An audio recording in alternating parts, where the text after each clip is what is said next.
Olá, sejam muito bem-vindos, muito bem-vindas ao canal Livros Primos. E hoje a gente vai falar de um livro absolutamente desconfortável, mas muito necessário, e é um clássico de George Orwell, 1984. Mas antes da gente mergulhar nessa distopia, conta um pouquinho pra gente sobre esse autor. Tudo bem com você, Má? Tudo ótimo, e você, Dan? Tudo ótimo. Olha, eu também estou bem animado aqui para a gente falar sobre esse livro, sobre ele também, né? Um livro que tem essa coisa aí de virar, né, as datas, né? Ele foi escrito, finalizado em 1948 e virou, né, a dezena ali virou 1984 como título. A gente vai falar um pouquinho depois, nem era o título original desse livro, mas acabou virando assim. Ele foi publicado um ano depois, em 1949, né, depois que ele ficou pronto. E eu li, eu não sei qual você leu aí, a versão que você leu, mas eu li uma que a tradução é do André Cunha. É, nem sei, a minha capa é um pouquinho diferente, eu li no Kindle, eu já não tinha mais o original que eu li há muito tempo atrás, acho que não veio para cá, sei lá. Eu acho que assim, a provocação desse autor gigante começa com o fato de que nem o nome dele verdadeiro era esse, né? Não era George Orwell. Ele nasceu Eric Arthur Blair. Ele nasceu na Índia em 1903, né? Que naquela época pertencia ao Império Britânico, né? Era uma colônia. E ele teve uma vida relativamente curta. Ele morreu em 1950 aos 46 anos. Ele teve um pai militar, e era essa a razão de eles estarem lá também na Índia, né, naquele momento, e uma mãe bastante ambiciosa, né, que sacou cedo de que para mudar a vida do filho, ela tinha que investir de alguma forma em educação, que era o único jeito de mudar socialmente, né, economicamente a vida deles, que era uma vida bastante contadinha ali, modesta e tal. Então eles proporcionaram a ele que ele estudasse em algumas escolas de elite, embora eles não tivessem grana para isso, muito longe do bolso deles. Ele começou numa escola lá que chamava San Cyprian, que foi um verdadeiro pesadelo na vida dele. Depois na Eton, que era, sim, são essas escolas de elite que só a alta classe britânica frequenta e tudo mais, mas ele sofreu bastante lá, porque ele não era um igual aos outros, né? E ele foi se tornando uma figura meio solitária, assim, né? Bastante sofrida durante aquele período escolar. E apesar de ele ter um futuro bastante promissor academicamente, ele era um aluno brilhante lá, ele decide não ir para a universidade. Ele termina os estudos ali na escola e ele se junta ao que naquela época chamava de Polícia Imperial, né, da Índia, e ele é alocado em Burma é Birmânia, né, que é a atual Mianmar, onde ele fica desde 1922 até 1927. E esse período é bem importante para entender, porque dá a ele uma ideia crítica assim, do que é e os impactos do imperialismo. Ele se transforma numa pessoa bastante crítica ao imperialismo britânico. E ele começa, então, uma carreira literária ali, né, paralela, escrevendo sobre a experiência dele nos dias de Burma, né, que se transforma depois num livro dele. Quando ele retorna para a Europa, ele já retorna decidido a se tornar um escritor, mas ele vive em meio a muita pobreza. Ele tem um período de viver ali em Paris, um período em Londres, mas é quase como se ele estivesse fazendo uma experiência antropológica, assim, de campo, de viver com as pessoas mais necessitadas, em maior dificuldade ali em Paris e em Londres. E nessa época que ele decide assinar como George Orwell, que não tinha nenhuma razão particular, assim, George era um nome bastante britânico que ele queria utilizar, e Orwell era o nome de um rio que ele pegou, então não é que tem nenhuma história mística ou mítica por trás disso, mas davam para ele a liberdade para se recriar, assim, como pessoa, sem envergonhar a família, pelo que ele escreveu por esses anos de pobreza e trabalhos subalternos, né, como ele dizia lá, que foram a inspiração para ele como um novo escritor. Ele se envolve com socialismo democrático e ele viaja, ele se casa, ele viaja em 1936 para a Espanha, inicialmente como jornalista e depois começa a lutar contra o fascismo, a Guerra Civil Espanhola e tal. Ele se envolve em um monte de coisa, ele é ferido também nesse conflito e tal. E essa experiência também vai ficar registrada em livro, naquilo que ele chama de homenagem à Catalunha, Mas a fama mesmo, como escritor, o êxito financeiro vieram com a Revolução dos Bichos, em 1945, que em inglês chama Animal Farm, que é uma novela que critica esses ideais revolucionários, a corrupção, as falsas ideologias, esse tipo de coisa, né? E em 48 ele termina o livro em 1984, que é essa inversão que eu me referia antes, né? Publica no ano seguinte, é sobre ele que a gente vai falar hoje. Ele se casou duas vezes com essa primeira esposa, Aileen, que foi uma pessoa bastante importante na publicação dos livros, inclusive nesse livro que a gente vai falar também, hoje e na Revolução dos Bichos. Ele fica viúvo dela em 45, mas eles tinham adotado uma criança, né, uma criança chamada Richard, é, e ele volta a se casar 3 meses antes de ele morrer com uma pessoa chamada Sônia, que todos dizem ter inspirado a personagem Júlia de 1984, essa segunda esposa dele, né? Ele estava com medo, ele sabia que podia morrer, então ele queria uma mãe para o filho adotivo dele, né? Era a maneira dele de morrer em paz. É, ele sofreu de uma saúde precária, assim, ele era um assíduo fumante e acabou morrendo precocemente de tuberculose. E ele continua sendo admirado, lido em diversos idiomas, e acho que a gente vai ter a oportunidade de sentir um pouco por meio do 1984. Então vamos parar de falar sobre ele, e vamos falar, conta um pouco aí do livro para a gente, Dan. Vamos lá. Bom, esse livro é incrível. Eu li esse livro há 30 anos, eu acho. Eu acho que foi um dos primeiros livros assim que eu li adolescente, assim, como um Uhum. livro de adulto, assim. Eu lembro que meu pai gostava muito desse livro e ele falava: "Você tem que ler, você tem que ler". E aí quando eu comecei a ler livros de adulto, assim, eu mergulhei aqui em 1984, eu amei. E aí eu fui reler agora, eu lembrava de algumas passagens, não lembrava do final, ainda bem, foi uma grata surpresa de novo, Uhum. mas enfim, é um livro muito legal. Vamos lá, olha, se você acha que você está sendo vigiado aí pelos algoritmos do seu celular, e você está mesmo, né? Você precisa conhecer Winston Smith. Winston Smith, ele é um cidadão de uma Londres ali que passou a ser parte de um superestado chamado Oceania, né? E assim como qualquer pessoa que vive ali, qualquer pessoa que não seja um proletário, está à margem ali da sociedade, como qualquer uma dessas pessoas ali, ele não tem um segundo de privacidade, né? Por quê? Porque o grande irmão está sempre de olho em cada passo, em cada gesto, em cada palavra, em cada pensamento.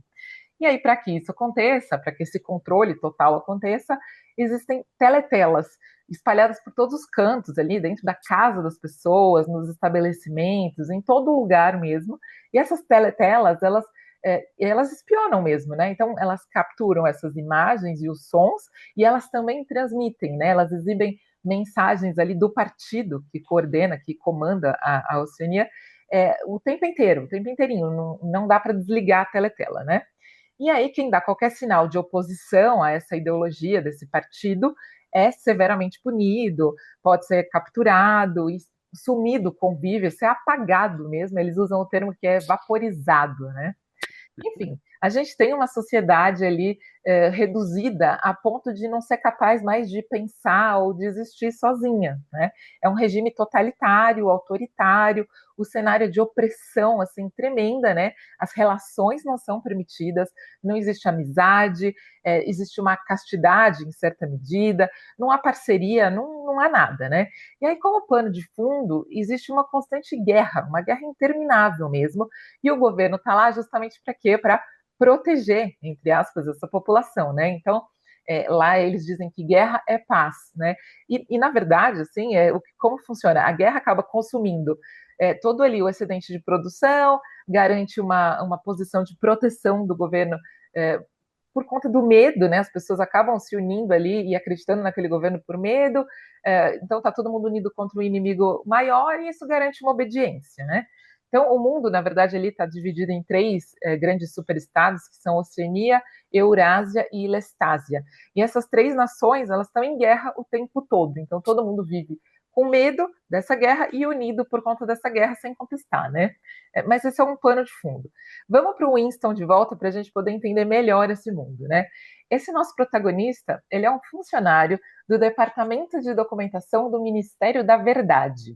Atenção, o Ministério da Verdade falsifica os documentos históricos que garantem essa narrativa do governo, para que essa narrativa esteja sempre certa, né? Então, para alinhar, né, ali o que está acontecendo com o que o grande irmão quer, ele literalmente falsifica, ele tem o trabalho dele, ele recebe ali uns papéis, enfim, para que ele falsifique os documentos antigos. A verdade é que, assim, a única verdade que existe é a verdade do partido, e é isso que ele tem que preservar. Então, ele modifica o passado, e tem uma passagem muito interessante, né, que, assim, o controle do passado, né, para manter o presente e o futuro, do jeito que o partido Uhum. quer. Então, o partido mesmo, no livro mesmo diz, né, quem controla o passado, controla o futuro. Então, essa é a missão dele ali dentro do partido, né? Mas a verdade é que, assim, ele obedece ao partido, né? Ele vai na onda, ele participa dos momentos de ódio, de fúria, né? Todos os dias tem os 2 minutos de ódio. Então, ele participa desses momentos que unem essas pessoas, mas ele tem algo diferente. Ele ainda é humano, né? Tem uma outra frase ali muito interessante que, assim, não era se fazendo ouvir, mas se mantendo são que se carregava o legado humano.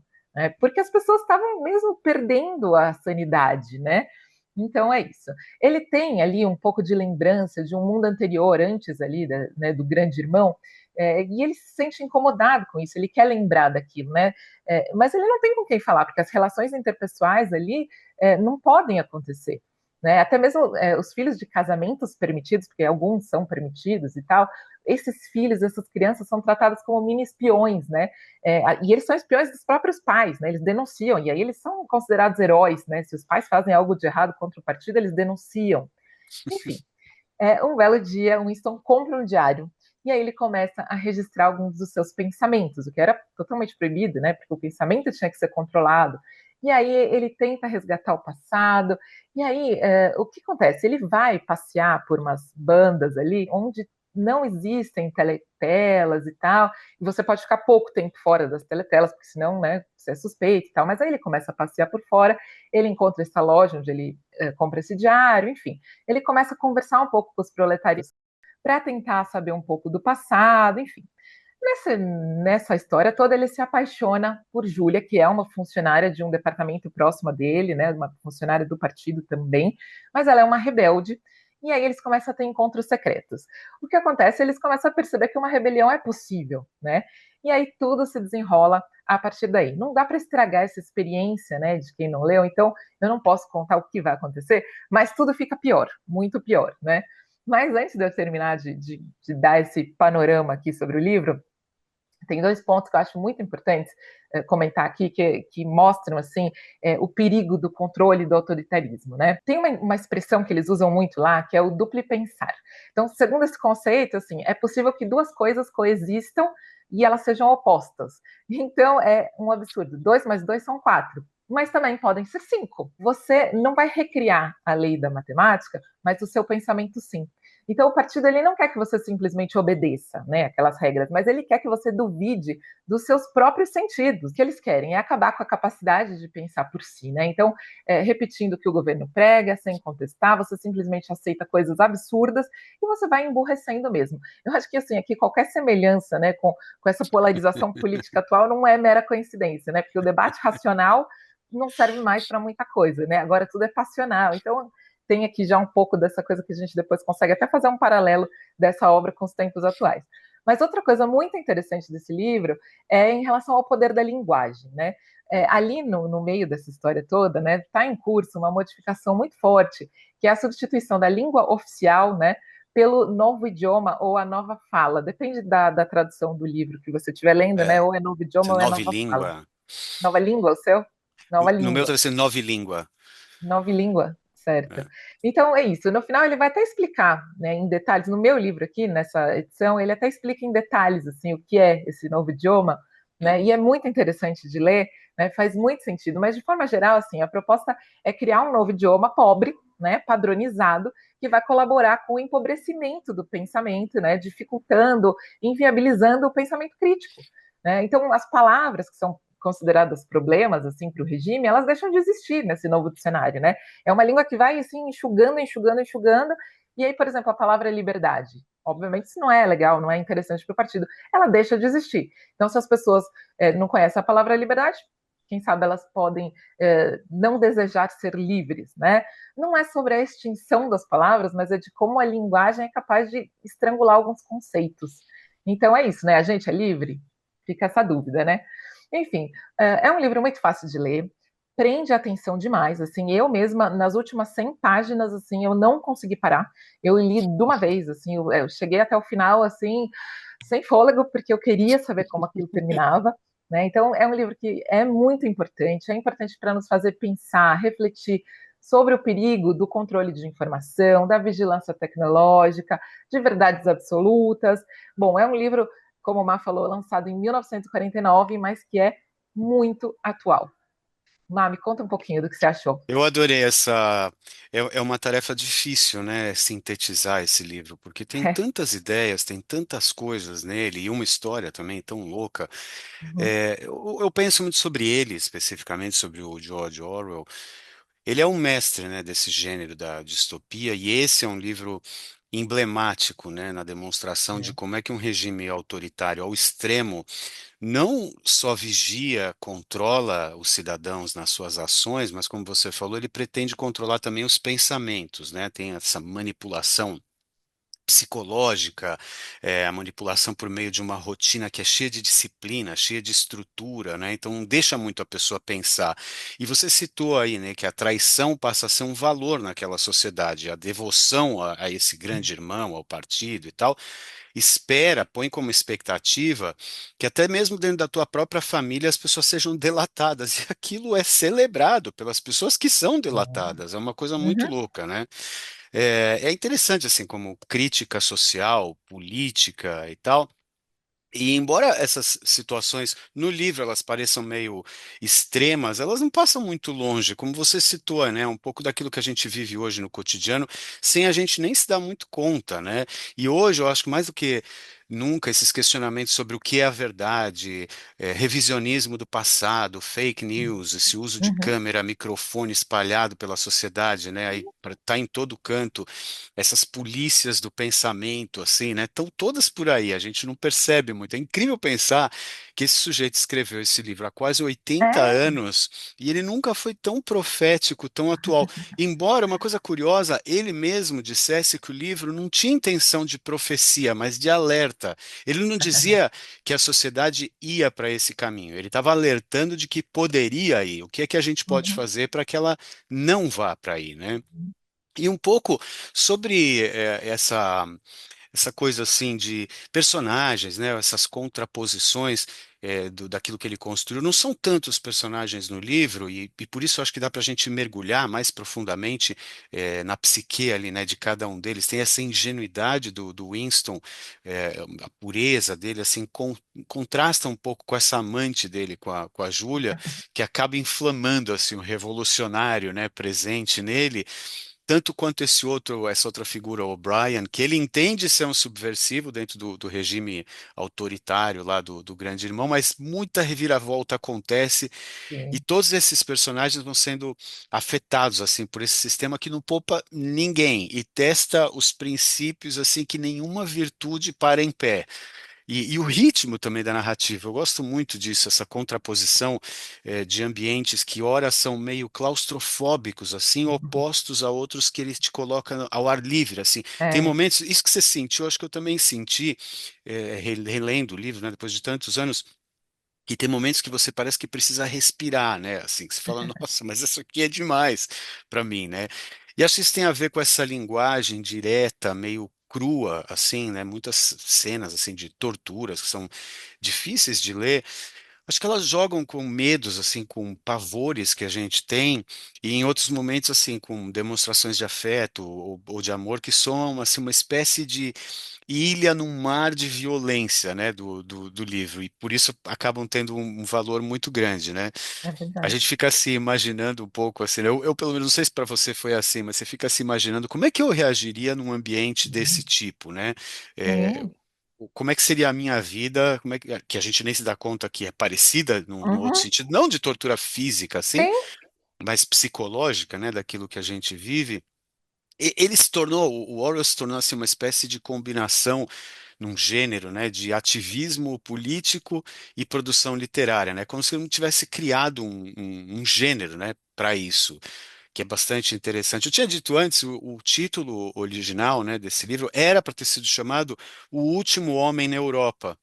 Faz muito E sentido, né, Mar? exatamente, exatamente. E depois acabou virando esse jogo, né, do ano, né, em que ele terminou o Sim. livro, ele inverteu e fez uma projeção mais para frente, né? Eu acho que seria legal a gente ler uns trechinhos também para dar um pouco de ilustração, né, do que a gente está Vamos. falando. Logo bem no comecinho mesmo, eu achei muito Uhum. interessante quando ele conta dos 2 minutos de ódio, né? Por dia as Hum, pessoas eram obrigadas ali a ficar paradas ali na frente da teletela, né? E aí era um negócio assim de você expor o seu ódio mesmo ao uhum. inimigo comum, enfim. E aí ele diz aqui, ó, depois de 30 segundos, qualquer fingimento se tornava desnecessário.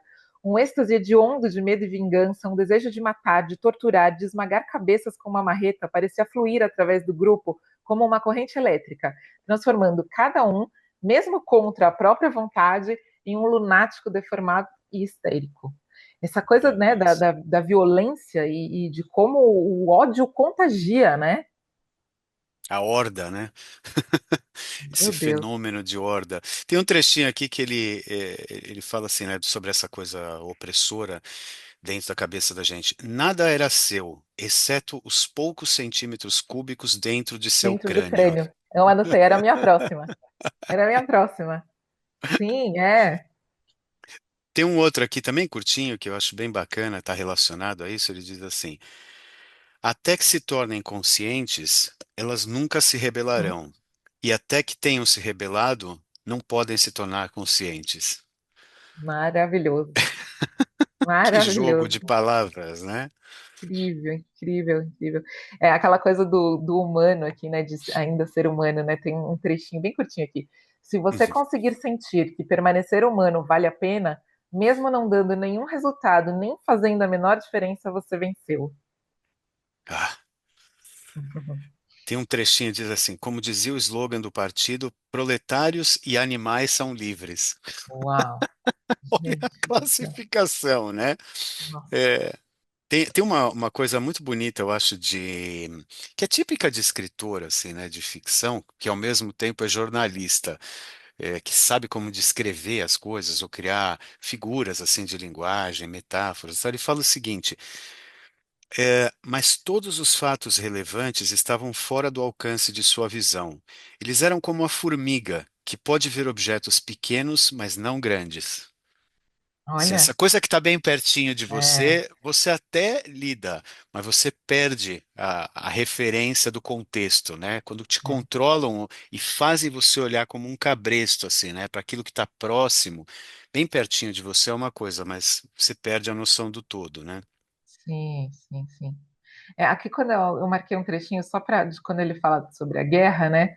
Aham. é, ele diz assim: cada grupo dominante empreende a guerra contra os seus próprios súditos. O objetivo não é promover ou impedir a conquista de territórios, e sim manter intacta a estrutura da sociedade. A palavra guerra, portanto, se tornou enganosa. Seria provavelmente mais exato dizer que, ao se tornar contínua, a guerra deixou de existir. Então, é esse pano de fundo, né, que é É, criado para manter essa estrutura totalitária, né? Essa é o novo necessidade do normal. partido. Meu Tem Deus.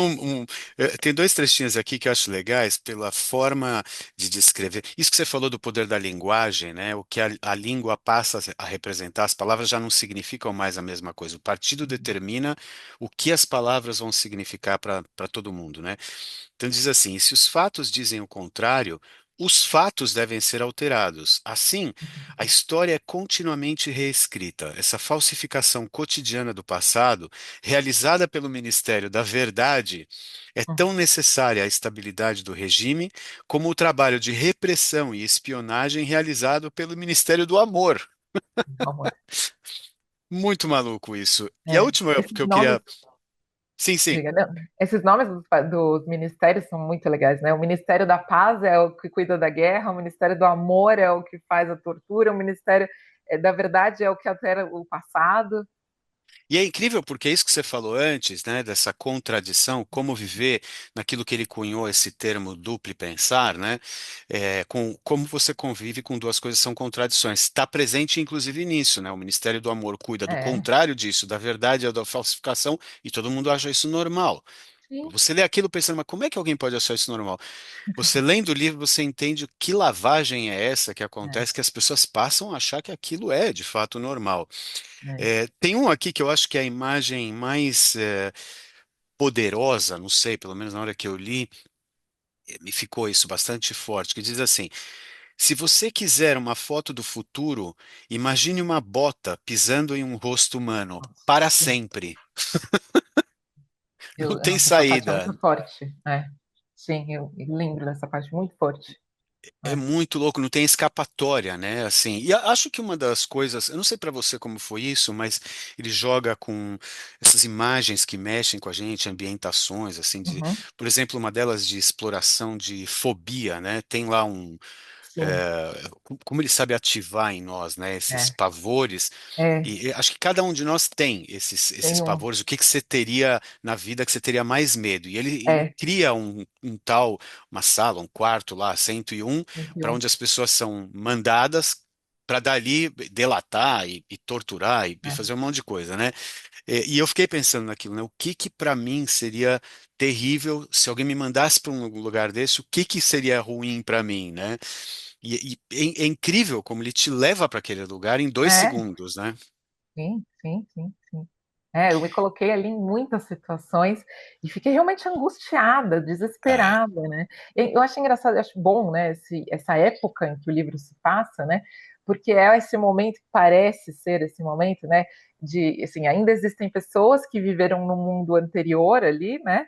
E existem as pessoas novas que estão nascendo. Então, a gente está nesse período de transição, né? Parece que dali, depois que todas essas primeiras pessoas morrerem, essa primeira geração morrer, as próximas gerações vão nascer muito já limitadas àquilo, acreditando naquilo, mas ele está nessa transição ali ainda, de que tem gente que ainda lembra, de ter gente que ainda tem algo de humano ali que ainda restou, né? uhum. Porque depois parece que vai virar clone, máquina, sei lá, né?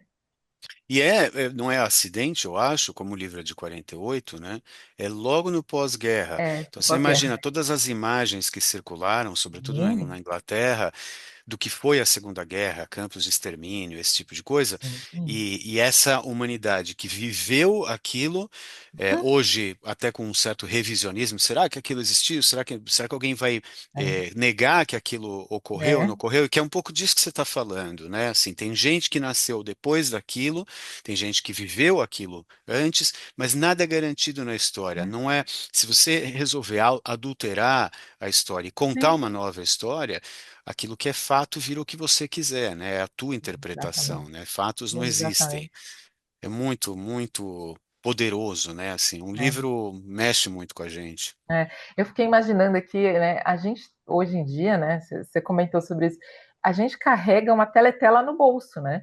O meu É, celular me vigia 24 horas por dia, assim, é fato que ele escuta o que eu digo, ele me oferece, depois que eu converso sobre algum tema, sobre alguma coisa, algum claro. produto que eu queira, em seguida você abre uma rede social, tem lá um anúncio daquele produto, propaganda, conteúdo relacionado, né? Então, de uma certa forma, ele monitora, né? E É, controla, sim, os meus desejos, né? E eu acho que é isso, a gente lá né, no livro, essas pessoas elas abriam mão né, da privacidade delas pelo medo, né? Porque elas eram controladas ali, tinham um porquê. A gente não, a gente troca a nossa privacidade o quê? Pela conveniência, é, não sei, né? Por livre e espontânea vontade, que a gente tem uma é. teletela no bolso. Ignorância, conveniência, você falou, é tudo isso junto e a gente nem se dá conta, ou quando a gente se dá, a gente também não liga muito. É Não, quase não, como a se a gente gente não dissesse faz assim: nada para mudar. eu não Não, vou perder essa tecnologia, então eu estou disposto a não, não. E a oferecer gente a minha expõe a nossa liberdade. vida. A gente expõe a nossa vida. É uma coisa muito doida, né? Eu acho que ele foi um cara assim muito visionário mesmo, Muito, impressionante. muito. Tem muitos outros livros, a gente pode falar de livros primos desse, tem muitos outros livros para quem gosta desse gênero aí, né? Sim, E, sim. e Vamos falar outras dos livros coisas primos? relacionadas. Vamos lá, vamos lá. Você quer começar? Pode ser. Vamos começar. Manda Bom, lá. Livros Primos de 1984.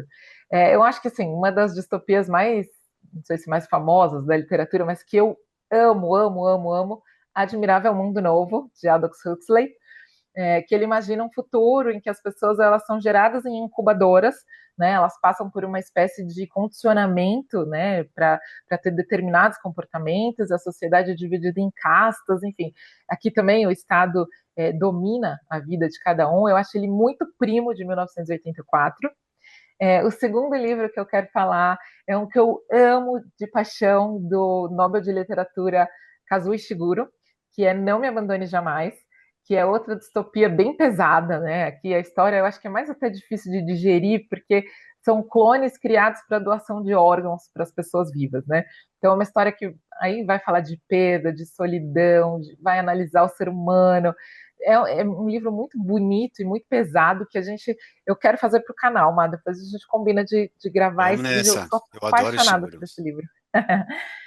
Um outro livro que eu pensei aqui, que já tem resenha aqui no canal Livros Primos, No País das Últimas Coisas, de Paul Auster, né, que também é outra distopia incrível, uma cidade condenada em que tudo vai desaparecendo e as pessoas lutam para poder sobreviver mesmo, e o governo não faz nada por elas, a não ser que elas estejam mortas. Eu amo esse livro.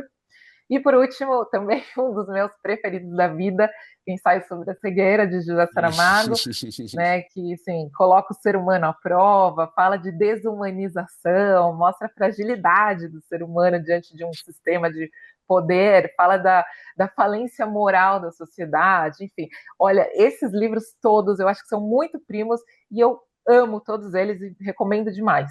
Quais que são os seus livros primos de 1984, Mar? Muito legal. O único coincidente aqui era o Admirável Mundo Novo, né, do Huxley, que é de 32, portanto é anterior a ele. Tem até uma coisa curiosa, não sei se você sabia disso, mas o Aldous Huxley foi professor dele naquela escola Eton que eu mencionei. Eu li isso E, depois. e ele até reconhece uma certa influência de ter Sim. escrito em 1984 por conta da relação dele com o Huxley. Nessa mesma chave, assim, desses livros distópicos, um outro que eu gosto muito, aliás, esses dois são talvez os meus dois favoritos nesse universo aí, né? O Admirável Mundo Novo e o Fahrenheit 451, do Ray Bradbury, que é de 1953, também esse gênero sobre controle, crítica ao consumo, censura de livros, de ideias, tudo que seja contrário ao regime, né? Dessa distração, né, que as pessoas fazem como uma espécie de estímulo para que elas permaneçam ignorantes, né? Resistência, banimento da verdade, esse tipo de coisa, né? Então, esses dois livros, para mim, estão dentro desse mesmo universo, são altamente recomendáveis, não tem como não gostar desses dois É. livros. Agora, se te interessa, assim, aprofundar essas temáticas, mas mais do ponto de vista acadêmico, vamos dizer assim, né, um pouco mais não ficção, mais pesado, assim, sem dúvida, o livro Vigiar e Punir, do Michel Foucault, de 1975, vai te convidar a entender por que que existe essa tara constante assim sobre vigilância, aquilo que a gente chama de controle internalizado, né? O poder que dita o que são o conhecimento, o que é a verdade, esse tipo de coisa, né? E uma coisa mais contemporânea, para ficar um pouco mais próximo assim da gente, eu indicaria o livro O Perigo das Histórias Únicas, da excelente escritora nigeriana Chimamanda Ngozi Adichie, não sei se é assim que se pronuncia o nome dela. Isso era originalmente uma palestra, era até uma coisa de TED, depois virou um livro de 2014, em que ela também fala sobre silenciamento das vozes divergentes, do poder da linguagem, desse discurso que oprime, que reforça estereótipos, mas também que pode apontar para um caminho que nos liberta, né? Como é que a linguagem pode ser um instrumento de libertação. Ela também escreveu esse livro excelente chamado Hibisco Roxo, não sei se você leu, mas ela é uma autora para prestar atenção e também ela é um livro primo, né? Esse perigo das histórias únicas, de como construir narrativas únicas que se transformam na única verdade, né, de um povo, de uma cultura e o silenciamento daquilo que é diverso. Tem muita história aí para ler, né? Muita história boa. É, É isso aí. Má, foi uma delícia falar sobre esse livro como sempre. maravilhoso. uma delícia. E é isso, a gente se encontra na próxima. Aproveite para curtir esse vídeo para que ele chegue aí para mais pessoas. Não deixe de se inscrever no nosso canal Livros Primos no YouTube. A gente se vê na próxima. Até lá! Até lá!